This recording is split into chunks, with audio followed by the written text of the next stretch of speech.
जय जगन्नाथ श्रोता बंधु आज आम आलोचना करवा आम घरे केउ केउ गछ लगेवा द्वारा घरर मंगल होता है, घर मध्य सुख शांति बजाय रहता है एवं घर मध्य देखा देउथिबा आर्थिक संकट, आर्थिक अनाटन, आर्थिक समस्या दूर होता है। ताहले प्रथमतः मो एही कथा समस्त को कहबा चाहे, प्रत्येक लोक सकाळे जदि सूर्योदय समय माँ वृंदावती गछमूल जल को अर्पण करेंगे, माँ वृंदावती को पूजा करेंगे, ताहले यह घर पाई अत्यंत शुभंकर होता है। नारी माने जदि प्रत्येक दिन सकाळे स्नान पर सूर्योदय समय माँ वृंदावती को जल अर्पण करेंगे, से माने सौभाग्यवती होती एवं माँ वृंदावती आशीर्वाद को लाभ ये तो गला प्रथम कथा। द्वितीय तो आसतु मु आपण मानक तीनोटी वृक्ष कहूची, यही तीनोटी गछ को जदि आपण माने घरर बाउंड्री मध्य लगेबे किंबा घरर बारीपटे लगेबे, यह आपणक घर पाई अत्यंत मंगलदायक होता है।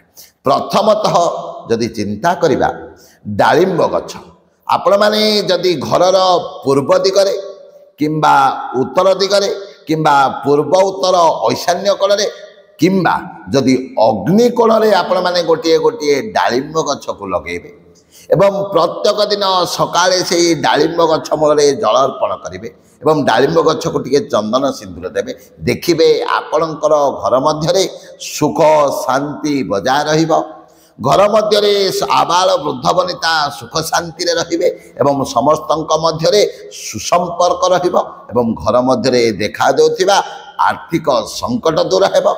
जदि घर मध्य को कौन नकारात्मक शक्ति के प्रवेश करोची ता मध्य आपे आपे दूर हो जिवो। काहेकि डालिंब गछ है भगवान विष्णुंकर प्रतीक, तेणु जो घरे डालिंब गछ रहिला सेठी भगवान विष्णुंकर आशीर्वाद रहिता है बोली शास्त्र रे वर्णित रही। तेणु यही वीडियो माध्यम में आपण मानक कहबा को चाहे, प्रत्येक लोक घरर पूर्व दिग हो किंबा उत्तर दिग हो किंबा पूर्व उत्तर ईशान्य कोण हो नचेत जदि अग्निकोण गोटे गोटे डालिंब गछ लगेबे ताहले आपणक घर पाई ये अत्यंत शुभंकर होता है। तत्संगे संगे बंध्या स्त्री लोक माने जदि प्रत्येक दिन सकाळे डालिंब गछ मूले जल अर्पण करेंगे, से ही गछ मूल बसी किछि समय भगवान विष्णुंकर मंत्र जप करेंगे, देखिए बंध्या दोष से दूर हेबो एवं से सहजरे संतान प्राप्ति करेंगे। ये थिला डालिंब गछर महात्म्य।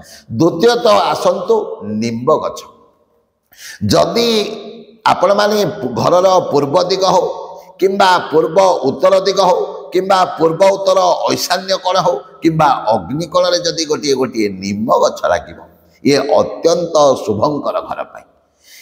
कहीं जोठी निम गछ रहिला सेही गछ मूल वीर बजरंग बाली एकादश रुद्र बटुक भैरव सेही गछ मूल बासस्थान करते, सेही गछ मूल बसी था। तेणु घर पाखे जदि निम गछटी रहिला, घरर बारीपटे जदि निम गछटी रहिला, ये अत्यंत शुभंकर। ये तो थिला आमर आध्यात्मिक कथा। वैज्ञानिक दृष्टिकोण जदि आम देखा निम गछर पवन जदि आमको बाजिला ताहले ये अत्यंत भल कथा। तत्संगे संगे जो मानकर एलर्जिक रही है, जो मानकर चर्मजनित रोग होता है, से माने निमपत्र को जदि खाइबे किंबा निमपत्र को सीझे जदि से जल को पीबे ता देहरु कौन होता है चर्म रोग दूर होता है। तृतीय आसतु नड़िया गछ, जहाँ आम श्रीफल बोली कहूचे, सी तो भगवान गोटे वरदान ना। आपण माने जदि कौन कार्य को आरंभ करने को जाउचंती, कार्य आरंभ करने पूर्व जदि नड़िया गछ फलंती नड़िया गछ को चाहिए जीवे एवं भगवान सूर्यनारायण को गोटे प्रणाम करेंगे, आपणकर सही कार्य सफल हम। तेणु प्रत्येक लोक से मानकर घरर बारीपटे गोटे गोटे नड़िया गछ को लगातु, यह आपणक पई अत्यंत मंगलदायक एवं माँ लक्ष्मी से घर उपरे कृपा दृष्टि रही है। तेणु श्रोता बंधु आज तो आम आलोचना कले घर मध्य जदि आम यही तीनोटी गछ को लगेबा, घरर बारीपटे हो जो आमर जगह थी जदि लगेबा ताहले ये आम घर पाई अत्यंत मंगलकर होता है। जय जय जगन्नाथ, जय जय जगन्नाथ, जय जय जगन्नाथ।